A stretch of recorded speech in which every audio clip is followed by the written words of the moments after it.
to introduce you guys to a very exciting young basketball player, Cam Marion, sort of like Sean Marion. He's a high jumper. Right in my phone, I have him as Cam, the high flyer. He was at my last camp, preseason camp. He actually created a situation for himself, but he'll get into it a little bit on how some coaches make decisions and they decide to do different things. But the reality is he's going to have a scholarship. He's going to play college ball. We know that, Cam. It's just, like I say, it's so funny how some coaches, they blow the opportunity. And I think this is a special player right now. Without further ado, please introduce yourself. Tell the people who you're at, where you're from, and how much you love basketball. This is Cam, ladies and gentlemen, on the Go Us podcast. Thank you for having me out. I appreciate the invite. Cam Marion. I'm from Florida originally. I live in Houston, and I attend PSAT Academy. Say that one more time, just to make it a little clear. Speak up a little bit. That way we know everything is clear. Because I know he's dealing with a little bit of allergies, but he was still willing to do the interview just to let you know his toughness. He ain't going to let nothing stop him from taking advantage of these 24 hours. But go ahead, explain it one more time so these coaches can hear, players can know, because you're going to be at the camp, man. We're going to name it, right after talking to you, I say I got to come up with something for the camp, man. We're going to call it, got the March Madness. We're going to go with the April Aftershock. When after everybody lose, their bracket is all messed up. Then we're going to have the Aftershock right in April, man, 26 and 27 in New Orleans. One more time, explain who you are and where you from. Cam, in the building. Cam Marion here, high school athlete at PSAT Academy, class of 25. I'm from Florida, and I stay in Houston, Texas currently. Nice. Really exciting young man. I mean, it was a pleasure to have him at our last camp, man. It was a preseason camp. And for Country Day and a lot of our young players in that camp made a difference because we won state championship this year. You had a lot of young guys that was in that camp actually saw, guys like yourself and other guys and realized that they got to get it done and they can't mess around and they have to be serious about the craft. You know what I'm saying? So let's talk about it a little bit. Let's get into it because I know you got a lot of things to do, man. When you think about your career and your journey so far, how do you feel about it and how is it going? You would say? I'm extremely grateful for the process and the road that I've been going down. It hasn't been easy, if I'm being honest, but I feel like every step is necessary because it builds the character that's needed at the next level. Like nothing's ever easy, but I'm always willing to, just take the other route. Get it done, huh? Yes, sir. I think that's impressive, man. Just that you understand that it builds character. Like they say, man, responsibility is the one thing a lot of people dread, but it's the one thing that builds character, Sir. So I know that when I think about you, you just talked about you actually coaches reaching out to you right now. So, let's talk about that a little bit, man. They reaching to you out on X, and let's talk about it, man, a little bit and give them a little background, just from your highlight films coming to our camp, Mr. Cliff. We can't forget Coach Cliff. He's one of the most powerful recruiters, legendary recruiter that's actually working with us in this Golf South Unlimited. And he's helping a lot of young men. You can't even count the amount of young men that he's helped over the years. So just talk to us about the little recruiting process that you're going through right now. To be honest, before I came to the camp, before I met you, Cliff, it was slow recruiting. I didn't have any official offers. I had interest, but after the camp, that's when I started getting looks and my name started getting out there, and I hopped on X recently, and that's when I really started getting the traction that I think I deserve. Listen, some people might think I'm late to the party. I actually just after talking with you, I got on X. I normally don't, I was happy where I was at, but I was like, I better get to it, man. So I'm on X as well. I posted my first time. I feel bad to say that, but I got to get to it. Doesn't matter. Every day, right? One day at a time. So now I posted, we won a state championship. So now I'm already got coaches inviting me somewhere now. Just in that one day, I got like 5.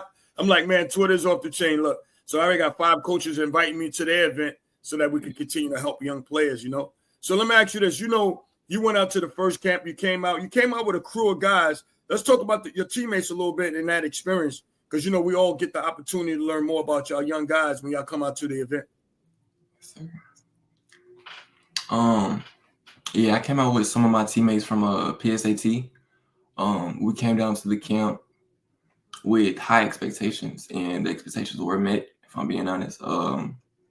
It was competition. We went through a series of drills. We went through a scrimmage. We went through even like talking to film about like being active on Instagram and X for the recruitment. Being conscious, yeah, man. All Yes, that sir. matters.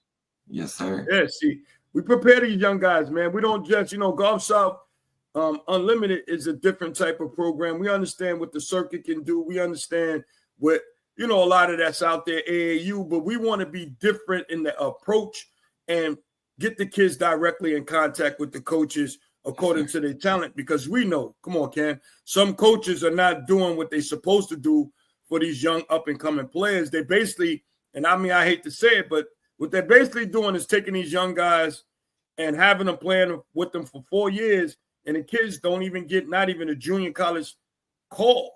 And they come to our camp in one weekend, and they're getting 5 to 6 different opportunities. You know what I'm saying? So let me ask you this, man. What kept you going without having a situation? What keeps you going? What keeps you going? Because there's a lot of young guys like yourself that's once you get about 18, it's like, man, what am I really doing with my life? Should I continue this journey? And a lot of guys give it up if they don't have something concrete. Man, what makes you keep rolling? What makes you keep believing? My drive is my family, definitely. I feel like we've been through things and situations where I just feel like I had to be the outcast and I had to put on for my family. And my little brothers, like, they look up to me a lot. So that's kind of my everyday. My mother, of course, they all just like depend on me to be something great. So that's why I show up every day. Let me tell you something. See, your why power is your willpower. Yes, sir. And if you have a why, coaches asking you to do extra shouldn't mean anything, because that's all a part of that, getting it done. Yes, sir. We make sure at Golf South Unlimited that we understand that basketball situations are so different for everybody, and every young man is not going to have a rosy path to getting it done. So what I like about you, one of the things that I think stood out is the fact that you was a leader on the court, and you blocked so many shots that day. It was almost like, that's why I'm like, people don't understand defense truly do matter, right? You got all these guys taking threes, but you was blocking so many shots that day. When I say high flyer, I mean, I'm talking about a real high flyer, rim level, head level at the rim, blocking shots that you would be amazed at a block shot. That's impressive to me. When you have a lot of young guys today that only want to be one-dimensional or specialists that only want to shoot threes. You know what I mean? So, to me, where did you get that leadership on the court? What does it mean, leadership? I think it came from being a big brother. Like I said earlier, just being somebody that the youth can look up to. And just being somebody that my teammates can depend on as well. Also as my coach can depend on as a player to go on the court and get it done, and being the vocal one to tell my teammates to, listen, we got to get back on defense, or don't take that shot. It's not a good shot at the moment. Just being vocal, the most vocal person on the court, helped me a lot. Let me tell you something. A lot of players don't know being coachable is able to take directions and do that, right? Yes. Some guys get caught up in not realizing what's being coachable is, can you take a set of ideas that your coach had, or a game plan or a game scheme, and you can actually execute it, because in your mind you see where he's going and you're not really on some pushback. So like talking on defense and doing these things is the reason, because to me, if you are honestly in it, you have to talk, right? If you're honestly trying to win, you should be talking. If you're honestly playing D, because see, talking is problem solving, right? And looking and recognizing and being in the quarter, like you can't even, if Beyonce walk by, you're like, she's not in this scheme right here. I got to guard this guy because see, basketball is problem solving on the court at some point. If you truly plan to win, you're not even that caught up into the referee. Sometimes you might get caught up in a referee a little too much because you're so passionate about the win and you're hoping that nobody is getting an unfair advantage, right? You know, players like that get a little caught up. So that's what I respect about you as well. But how do you stay locked in and focus in these big moments? How do you stay locked in? It's the work that I put in, definitely. I feel like I have the attributes and the skill set to get it done when it needs to get done. And my confidence is what keeps me level-headed when things aren't really going that way. Like late in the fourth quarter, we're down a couple points and we need a couple buckets. I feel like I'm the one that can get it done. Let me tell you something. I had a philosophy, but my philosophy kind of ate itself the other day. Would you believe that? Check this out. So, I did some study on what, how games go and so on and so. So yeah. I was like, man, if you don't win that third quarter, you kind of don't, you have a chance. There's a big chance you're going to lose that game. So I'm very zeroed in on the third quarter in every game. Now, look, what happens, we was in the state championship. They had a better quarter than we did. Yeah. But what happened in the fourth, early in the fourth, right? So I like to keep my philosophy alive a little bit.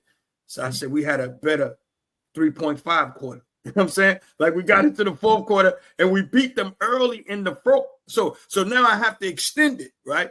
Yeah. Because, you're going to kind of say like, yo, you got to win that third quarter and win the early part of that fourth quarter, you win that game. Because that's how we actually won. We played so much better in the fourth quarter. But the third quarter, we played against the number one point guard in the nation, really talented young guy. Put it this way. The kid had 2 4-point plays in one quarter. He had 2 threes and got fouled. And had a regular and one. You feel me? So he had a hell of a quarter. You can imagine. You know what I'm saying? And he made the free throws. So let me ask you this. It was a hell of a game. So my thing is, you got to be better in that second half. Just to close on that point, you got to be better in that second half than you ever was in that first half, right? Yes, so now, how do you deal with criticism from coaches and teammates?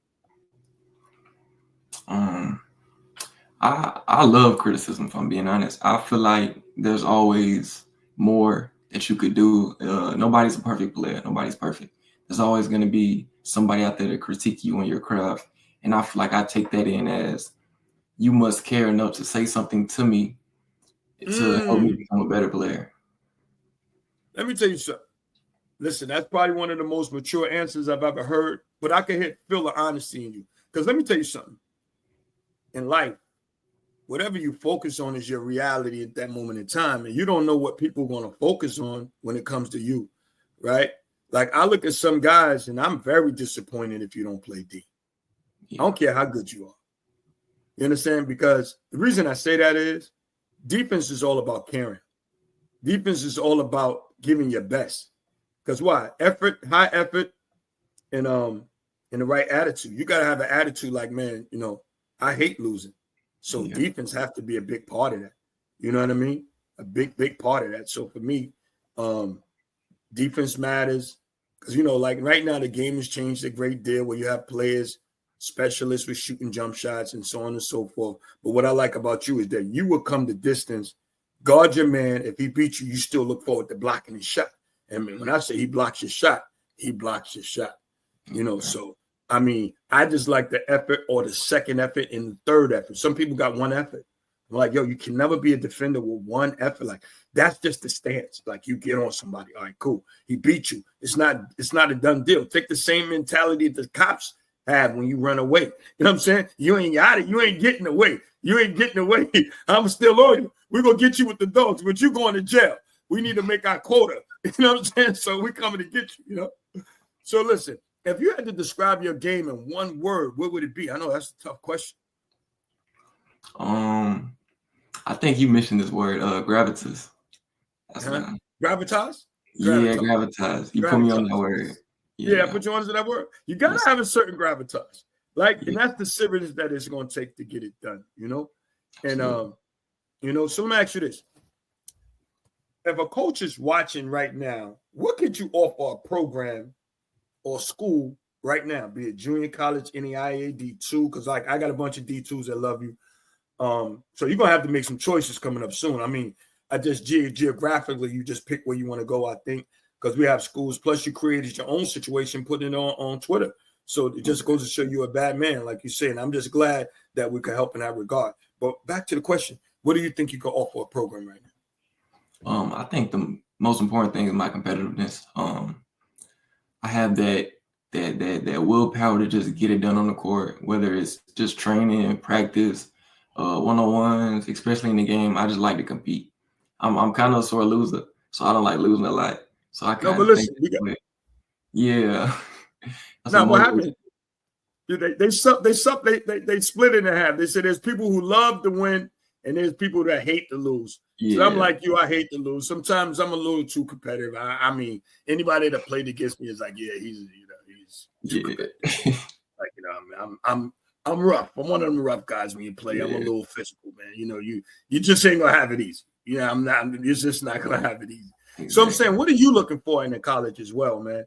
Because I don't want to think this is a one-way relationship where the college pick you and it's like, what do you feel? You know what I'm saying? So I mean, what are you looking for in a college program so that when these people call you can say, man, do you have these things in order? Because I want to survive. I want to make it. Because see, a lot of kids I don't know if this is a good thing or a bad thing, but I can tell you this. The junior college lifestyle, JUCO, is not an easy deal, right? And they got a lot of people excited about going to junior colleges. A lot of these junior colleges don't even have campuses. So it's like you're going to live in apartments. So in so many words, when these D1s pick these junior college guys, they know they're picking guys that been through the mud. Yeah. That been through the dirt. That's like grinded out. And they like, yo, I'm still standing. I still want to play D1. So what are you looking for that can help you maintain and get it done? Definitely a coach that is willing to help me develop my game. That has the right program that fits, a great staff and teammates that can keep me in order to stay locked in every day. Because I feel like showing up every day is the most important thing. So definitely, just a great coach, great staff that can help me develop. That's just there throughout the process. That just believes in me to play at the next level, at the highest level possible. And look, I'm not going to mention no university or anything, but I actually, and it's just, because to me, I think what matters, right? Being clear. It was one of my favorite young players. He wasn't at that event, but he's going to be at another event.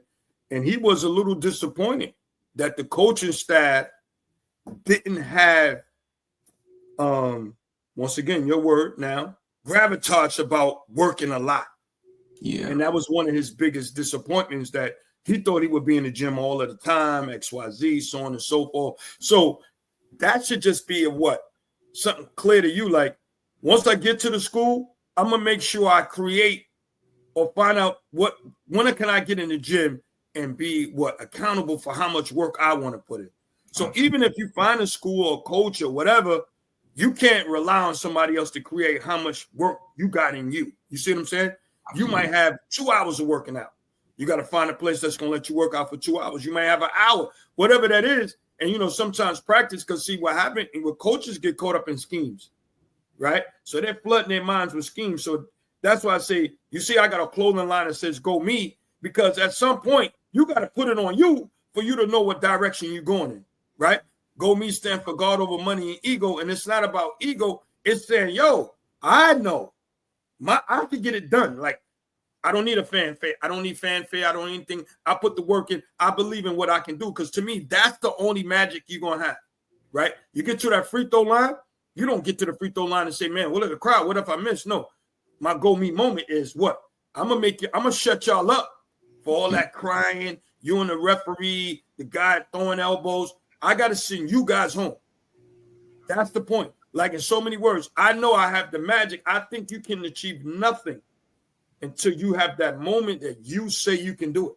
I think that's the most important beginning of any success, because nobody's going to feed that. Nobody's going to feed that on a regular basis. You got to feed that go me moment. You got to feed that belief system. And that's why the podcast is Go Us, because you're nothing. What's a part of that Go Us podcast is we're nothing without the village. I believe that.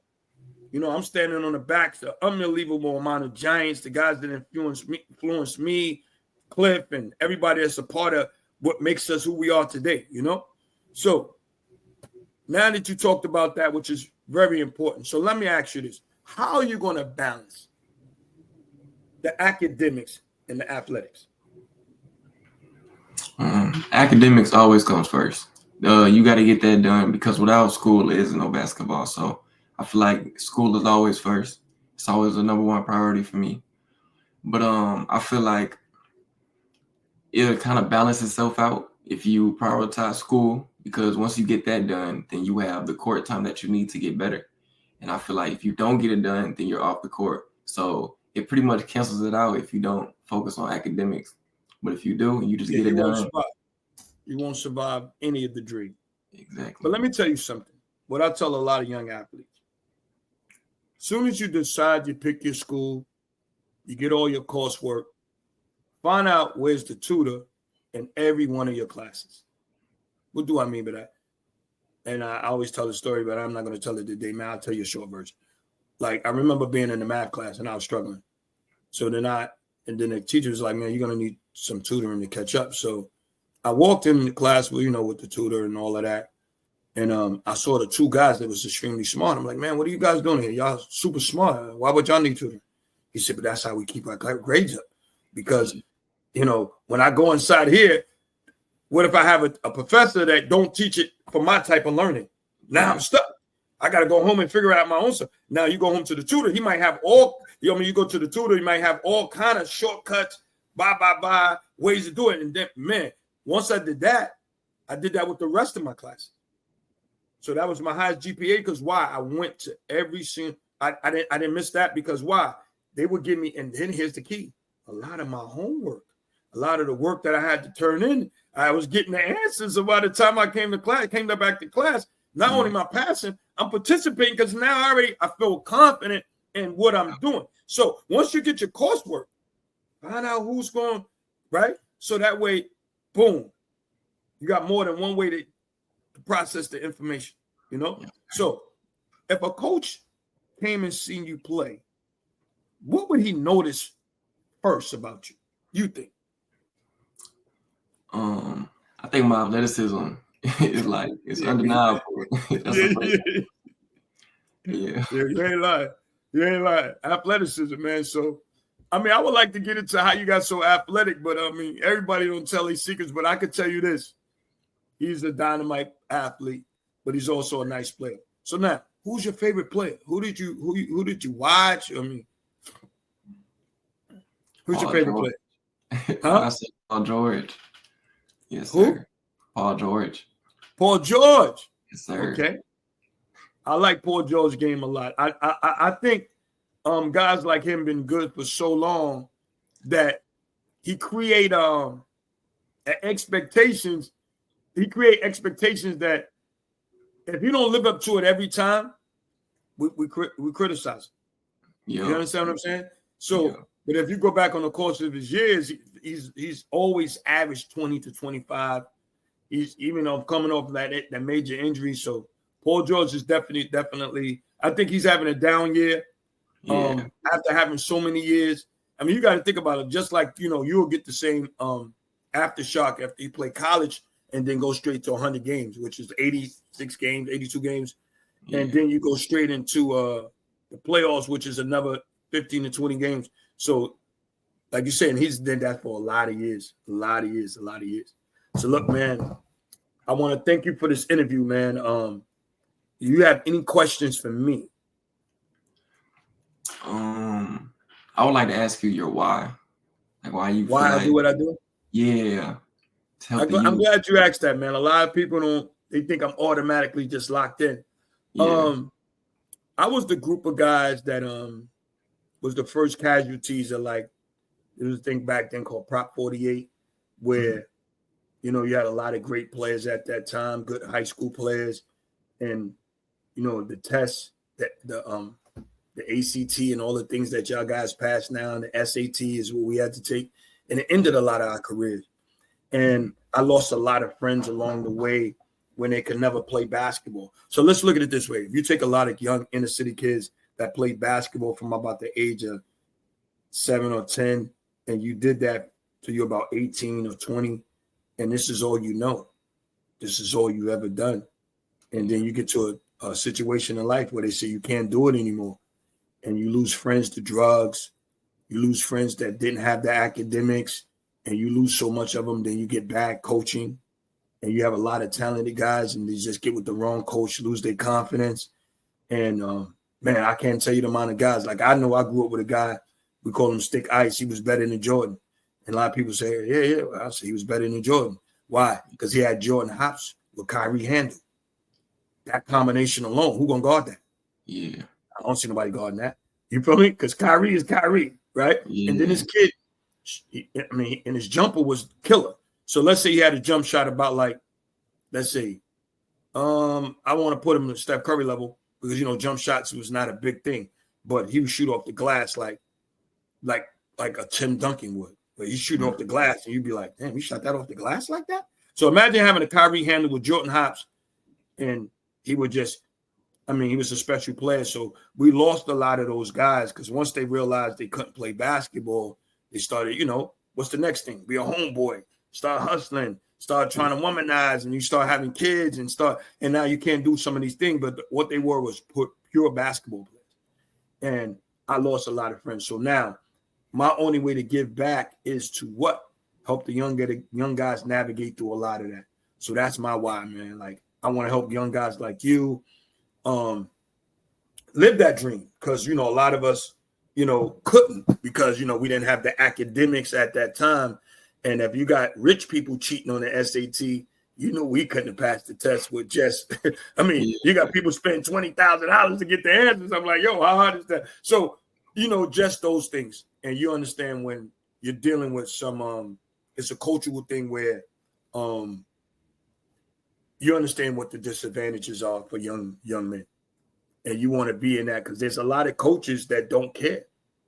You can have a player I just don't understand how can a coach coach for 10 years or 20 years and don't have 5 coaches on call, right? My phone has, I want to brag, but I don't know how many coaches' phone numbers that I have. And when we bring Cliff Batiste to the point, it's 1,000 junior colleges, 350 something D1s. And if you've been a coach for 10 years, I say 5, and you don't have 3 coaches' phone number? Yeah.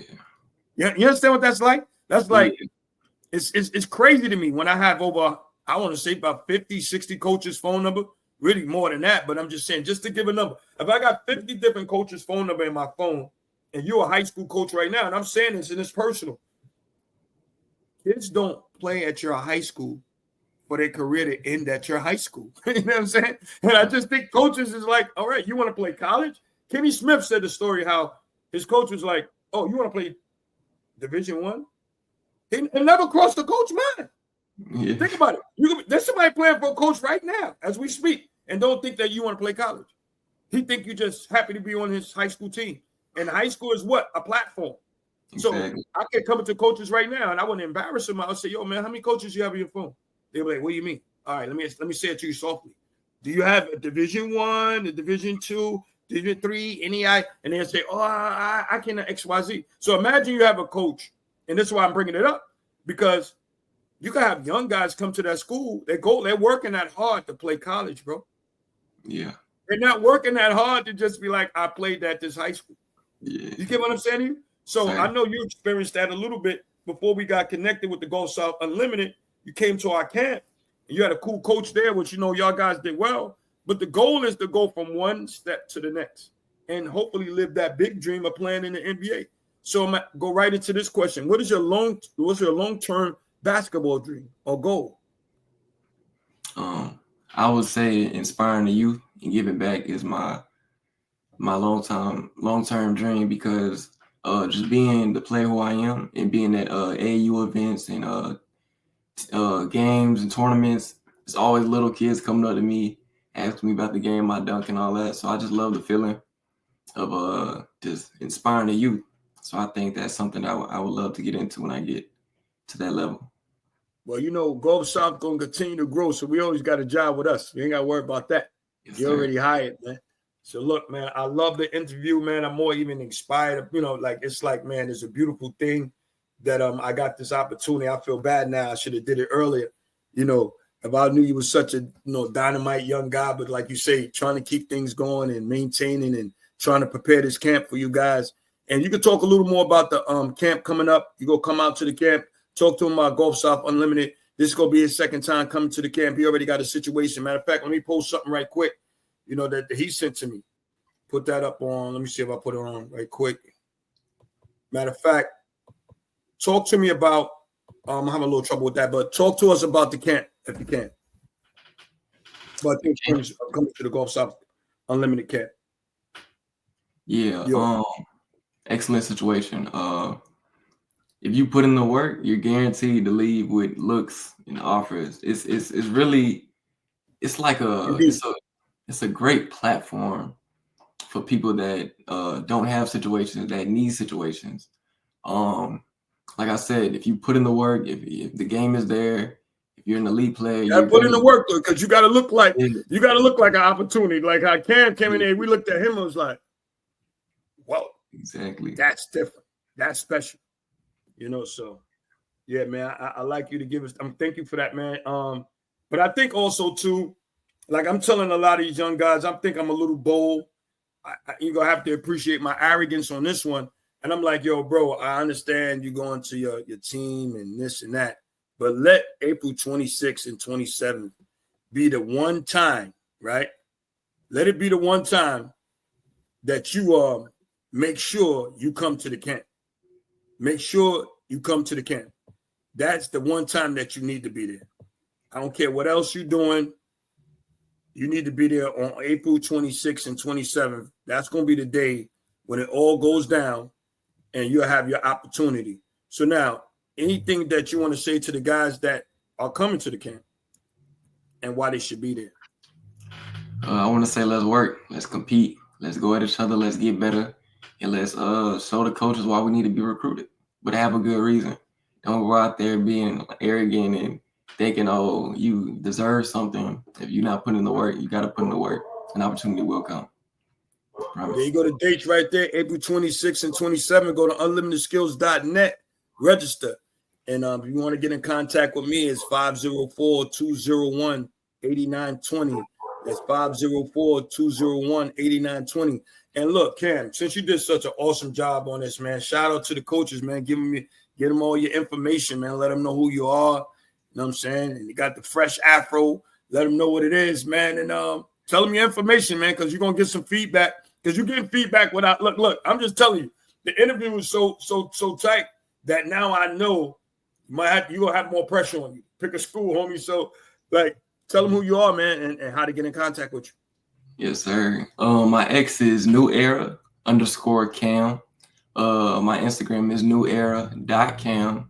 And if they want to contact me, my email is cammarion, marion19@gmail.com. To get in contact. And how tall are you, Cam? So they can get an idea. What you about 6? What are you, 6? Talk to them. 6'6". 6'6". High Yes, flyer, sir. man. Yes, man. And unbelievable shape. Good young man. And I want to thank you again, man. And I always say, go you, go me, go us.